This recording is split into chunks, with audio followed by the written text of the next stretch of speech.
realize all you see is for you and I. In your dreams, through the nights, every moment that passes by, look to the heavens, hands spread wide, thanking Allah the Most High. There is no God but Allah. Bismillahir Rahmanir Rahim. Assalamu alaikum wa rahmatullahi wa barakatuh. Welcome once again to iTeens World, and we are here with a young youth that are going to be part of this discussion where we'll be facilitating that how to acquire knowledge, and we will then take this knowledge and how to apply it. These are the skills that we think that the youth will really benefit in terms of their development. And I start with welcoming our guest, and I have here my name is Abdul Mateen Yusuf. I'm 17 years old. I'm from India, but I've been living in Dubai for almost 16 years. Assalamu alaikum. My name is Muhaimin Fudel. I'm from Malaysia and I'm 14 years of age. I've been living here for roughly 13 to 14 years, but I was born in Malaysia. Welcome. My name is Basil Farouk. I'm from Pakistan and I'm 15 years old, and I've been living here for the past 9 to 10 years. MashaAllah. So going back to the topic, it's one of the most important topics that I think that as young Muslims you will really benefit, and I think the viewers as well, acquiring knowledge. And what do you think when we talk about acquiring knowledge are the things that we really look at? Can I start this with a story from the Prophet Muhammad's time? Mm-hmm. Yeah, sure. Yeah. Prophet Muhammad, he was once asked, the Prophet of Allah was asked, what is knowledge? He replied, is to listen, is to sit, to be silent first. Mm-hmm. First to be silent.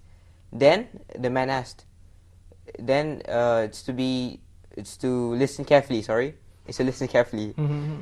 Then it's to understand, to remember it, to remember what you listened. Then it's to act upon it. Then it's to share the knowledge you've learned. So going back, That's the stages of knowledge. Yeah. that's the stages of acquiring knowledge. But what knowledge he's talking about? What is the Prophet ﷺ talking about? Is it the knowledge of this world? Is it the knowledge of our deen? What is it he's referring to? I think primarily it's the knowledge of our deen. Yes. But I'm pretty sure that same technique can be applied to the knowledge of our world. What do you think? Yeah, because we need to learn what's right and what's wrong. Mm-hmm. If we learn both of them, then we can know which one's right, so we follow the right path. But that right comes from the guidance from the deen of Allah subhanahu wa ta'ala, and it comes from the sunnah of the Prophet sallallahu alaihi wasallam. So when we say knowledge, we need to be very careful that it's not just any knowledge, but it's the knowledge from the Quran and Sunnah. And then it's just not acquiring the knowledge, so it's not just about acquiring it, but also putting it into practice. One part that he was telling that you should, the knowledge of the right and wrong. There's a story that Umar bin Khattab radiallahu anhu, when he was the Khalifa, he was about to appoint a person as a governor of a place. So the people were praising the appointments of this person, and they were saying he was so good that he doesn't even know evil. That's how good he is. Okay? Immediately, Umar radiallahu anhu took him out. And then when they asked him, why did you take him out? You are about to appoint him as a governor. He said, unless the leader knows evil, he won't be able to stop it. Yeah. He won't be able to confront it. So you should have the knowledge of both good and the evil, and you should work hard to stay away from the evil and work towards the good, and encourage people to go towards the good and stay away from the evil. Good Preach example, to preach the good knowledge. Like you said, it's not just acquiring knowledge, but also preaching it, because now we have it, we have to preach it. But again, preaching brings another very important fact that some of our youth, when they start following the deen, when they started to understanding the knowledge, and they think that they have quite a bit knowledge, they start sometimes acting differently, and perhaps differently at the people that perhaps has less knowledge. Yes, I can elaborate on that fact. I've seen this thing a lot in youth, especially my age of people. Whenever they gain some knowledge, they become very aggressive, because this age of the youth, this age, whenever you learn something new and it's the right thing, you will want to follow it strongly. And if you grip something well, and if you grip something good at this age, it will stick with you for a very long time. But one of the problems with this is, a lot of the youth, when they get something new, they will start telling others, but they will become very aggressive when they're telling others. And that sometimes puts other people off this good. They don't want to listen to this person because he keeps on talking about the same thing again and again and again. Because it comes back to arrogance again. Yes.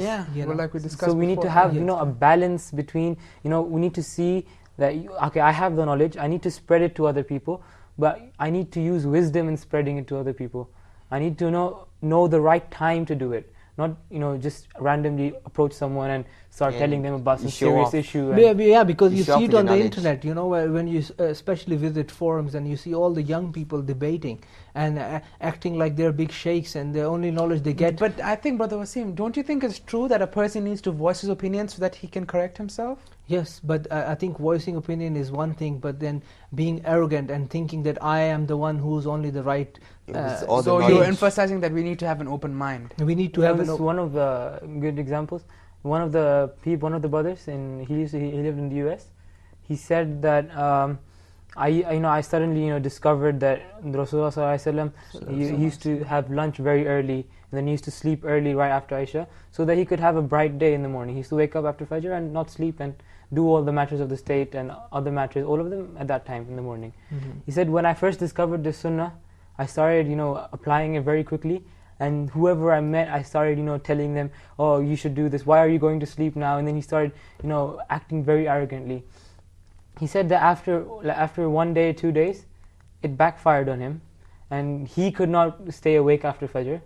And then everyone started making fun of him. He said, you were telling us something, and now you're just doing the same thing. Yeah. That's what I So think. this is why you need to Act upon it. You need to act upon it and make yourself firm on that thing before you preach it to others, so that others do not doubt that thing. Yeah, the And steps going of back on the knowledge. thing that he was saying, that it's better to do small things in consistency rather than doing something that you're not used to once and then doing it twice, but then you can't do it the third time. Yeah, it's those small acts that you do repetitively. Small that activities become- continuously, yeah. Yes, exactly. Yeah. Because there's a hadith of Rasulullah sallallahu alaihi wasallam. He said that some good deeds in small amount but regularly, consistently, is better than if you do a good deed once in a large amount. Exactly, yeah. Yeah, and I think again, acquiring knowledge, it's it's to be structured, because yes, you need the knowledge to qualify through your education, what you call education, in steps, and move on to become something. But it's also the knowledge of the deen that is the most important. The foundations have to build on that knowledge rather than the knowledge of the dunya.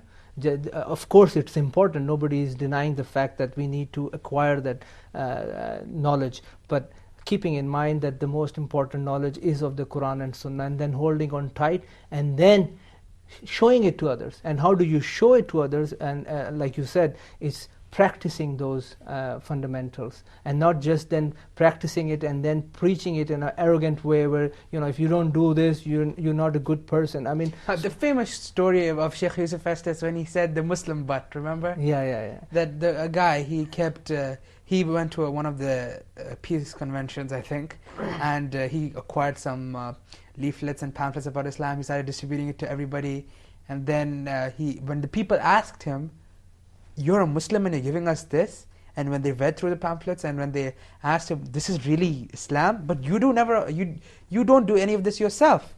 So he was to blame, because he never practiced Islam by itself, but then he went and started preaching it to others. So I think first is that we need to, like he said, the steps of acquiring knowledge, It was gain knowledge. No, the first thing was to listen. Yeah, exactly. That's No, gaining to be knowledge. silent, to stay silent, Listen, to listen, then to remember, then to act upon it, and to spread it. preach. Yes. So we forget about the acting upon it, and then we move on to preaching. Yeah, then it doesn't count as knowledge then. Yeah. Because you're skipping a step then.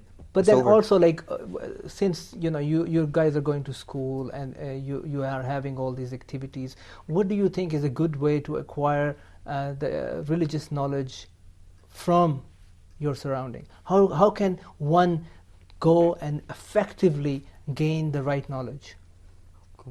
One of the most important ways is, you can ask your parents stuff, if you have any problem, because even though your parents might not have such a deep knowledge of Islam, they may know more than you because they have more experience in life. So they might have asked questions to other shuyukh so that they know the correct answer for a lot of stuff. And even if they do not know your answer, they might know someone else who can answer you better. Yeah. And I think a good thing is to refer to books and useful websites. Of course, everything that is there on the internet is Exactly. I was just gonna say this, 99% yeah.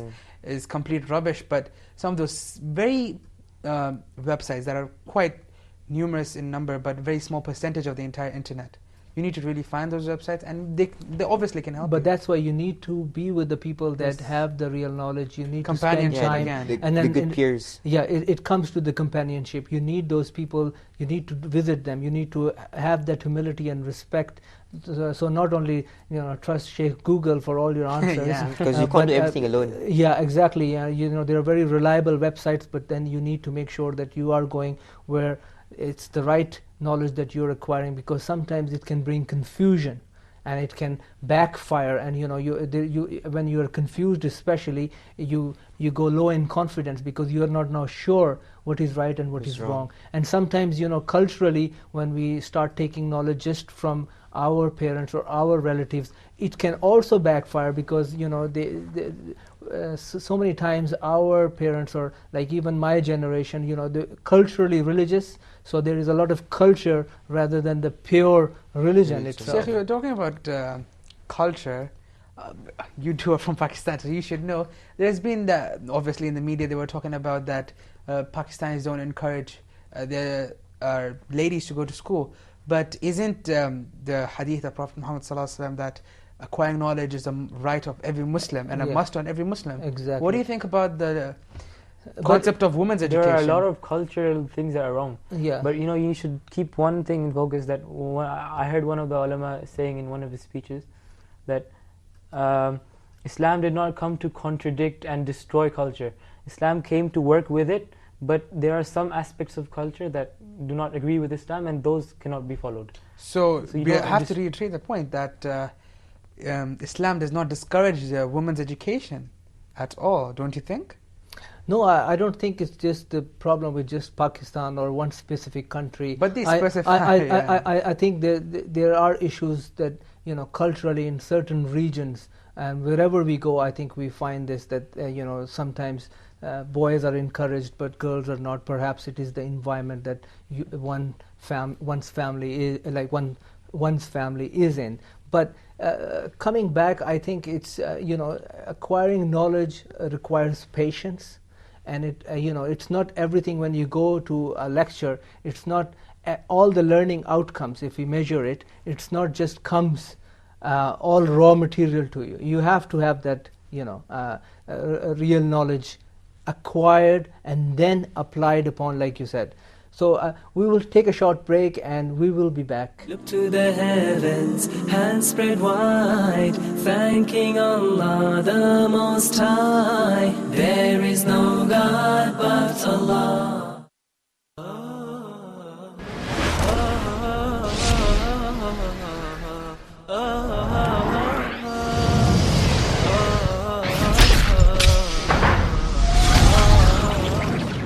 We can't just take knowledge and keep it as information. We have to transfer it into action.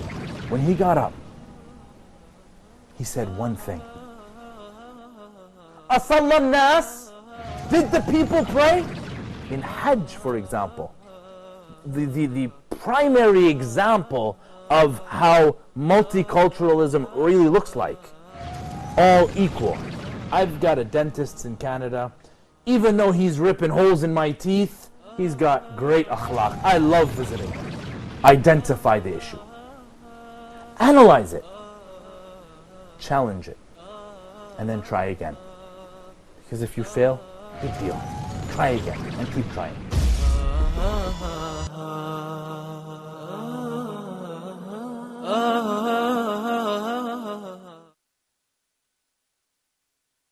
To the heavens, hands spread wide, thanking Allah the Most High. There is no God but Allah. Welcome back, and we were discussing the topic of acquiring knowledge, and we and our guests were having a very good discussion.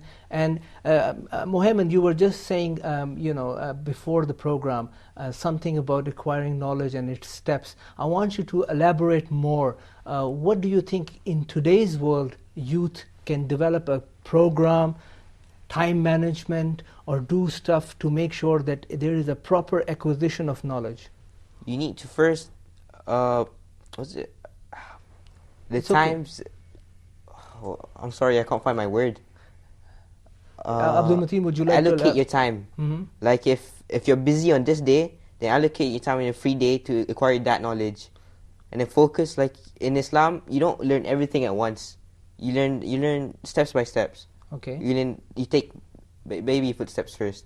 So you take small steps, then you learn Islam everything first. But where do you get this guidance from? How do you know that, for example, we tend to learn Islamic studies, okay? So is this knowledge acquisition as per the standards of what you think a proper knowledge acquisition should be in Islam? Maybe, but a lot of scholars from before, they always used to go and sit with the sheikhs themselves and learn not just academic studies.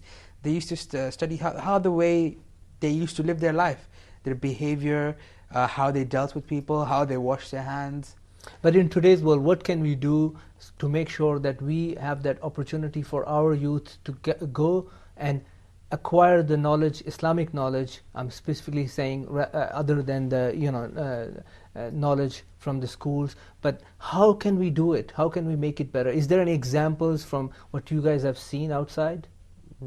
I think thanks to the internet, now we can have a lot of websites that are there that give authentic Islamic knowledge in either small courses, on weekend courses, or 2-day courses, whether it be live webinars from across the globe, Sheikh sitting in Saudi giving lectures about to people sitting in Canada. So that's something that we need to take advantage of. And we need to get into the online communities that they have, whether that be part of some of the websites that Dr. Bilal Phillips is doing, as well as some of the websites from the KIU websites that encourage people to get Online degrees, yeah. in Islamic studies. So I think we have the book open for us to take. We have the knowledge. resources. It's just about having the intention to acquire knowledge.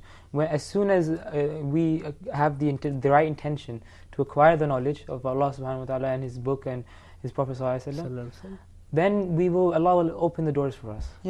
Because I I see, like our communities, it's not that we don't have talent. We have a lot of young people getting really good grades, doing very well in school. But when it comes to Islamic knowledge, we perhaps are very weak. And it shouldn't be the case when, especially you're saying all these resources are there. We have that opportunity to learn. And again, that's the point. That's the thing that I told you before, Brother Wasim, that people take Islam as a religion, and religion in the modern world is tend to be kept with you, yourself, and God. And while in fact Islam is a way of life. Yeah. How I deal with you is Islam. How I go to the washroom, that's taught in Islam. How we eat, how we wake up. So these manners and etiquettes have to be learned, and this knowledge has to be acquired by being with the people that actually practice the Quran and Sunnah in their lives, and to find these people and try to spend time with them. And especially I think there is a big job for the teachers as well. I mean, they are the role models for most of you, if I'm right. You look upon to your teachers, so the teachers have to also help in implementing those acquired skills that they provide, perhaps in the classroom, but perhaps they need to relook at how they can spend that extra time and give you the opportunity to practice those skills. There is a metaphor used for this kind of thing, that when we sit with people of knowledge, our knowledge will increase and our iman will increase, because the metaphor is that if someone wants to make his knife sharp, he will rub it with another knife. Mm-hmm. So when two people with the same purpose, same intention, come together and try their best to learn the knowledge, then their taqwa will increase, their iman will increase. Intention is the thing you need for knowledge. If you don't have the intention, then you won't learn anything. If you go with the flow, you won't learn most stuff. Because if you go to Islamic class and you don't have the intention to learn the the Islamic cultures and everything, then you won't learn much. Because then again, it's just academia. Something that my mom was telling me recently, that many of these Islamic degrees that they have in fancy universities in the world, non-Muslims study Islam for so many years. They become experts, PhD holders in Islam. But do they accept Islam? No.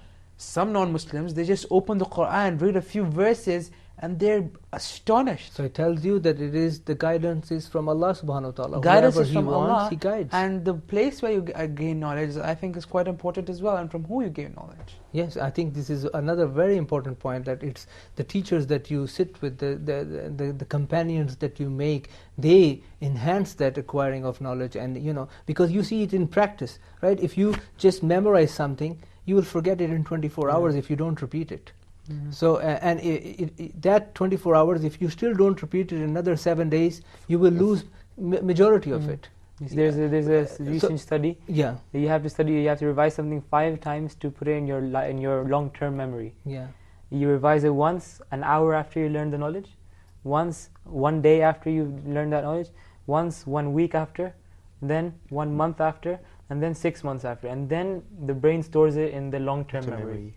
Yeah, Wow, that's and then going back to the memorization of the Quran, mashallah, we have a lot of hufaz all over the world, and this is one of the miracles of the Quran, that we have more non-Arabs that have memorized the Quran. But again, putting that Quran into practice, putting it in the form of sunnah that we received from Prophet sallallahu alaihi wasallam, As the stages of knowledge, we have to practice. And then if we practice it, then only we can be practice makes perfect. preachers. Now, I mean, we can't say perfect, but we can say then only that you give, Allah subhanahu wa ta'ala provides you that ability to preach to others. Because it's not you, it's not me and you that, perhaps we have gained a little bit knowledge and we are now preaching. It's from, Allah subhanahu wa ta'ala is giving us the opportunity to do it. So whoever is involved in preaching, in dawah, and who has acquired that knowledge and putting it into practice is from Allah subhanahu wa ta'ala. True, yeah. Yeah, and if you look back and you see the companions of the Prophet ﷺ and the scholars of Islam, look at the barakah in the time.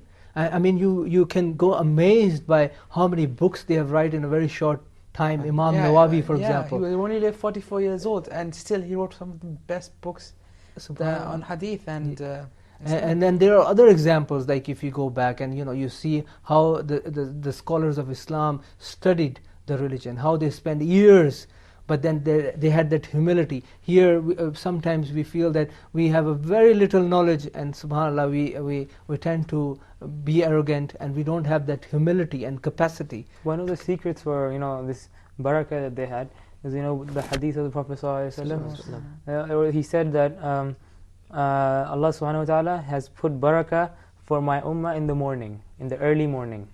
So these ulama, they used to wake up early in the morning, and whenever they did tasks in the morning, and you will notice yourself, if you do it, if you try it out, that the whole day's task can be done in 2 or 3 hours in the morning. Subhanallah. And I think you can have more tips for youth. I would encourage you to share some of the things that you do to help acquire this knowledge, especially in memorization. And mashallah, I know that some of you have memorized Quran, and so do you have any tips, Abdul Mateen or Mohammed or I think Basil should have a lot of them. Yeah. You're good at studies. Yeah, mashallah, you are half of yourself. Yeah. Nothing. No, I think one of the things, like Basil said, it is early morning. That's where the barakah is, and if you Yes, I have seen that a lot. But I'm trying to memorize 2 or 3 pages in the evenings, in the afternoon. It doesn't work. But I can memorize like almost a page in 15 minutes in the mornings. SubhanAllah. And these advices are not to, we are not sharing that we are saying that this is something. Yeah, the most important thing is we're not somebody special. Yeah. But we might not even be following them perfectly yet. Yet, inshallah. Exactly, and this is what, the next step. So, yes, acquiring is one thing, but then putting it into practice, and then preaching is next. One very important thing that we should all remember whenever we are doing anything about acquiring knowledge, we need to constantly keep making dua to Allah, because this is the one thing that we have that other people do not have, other than Muslims. Yeah. They do not have this thing.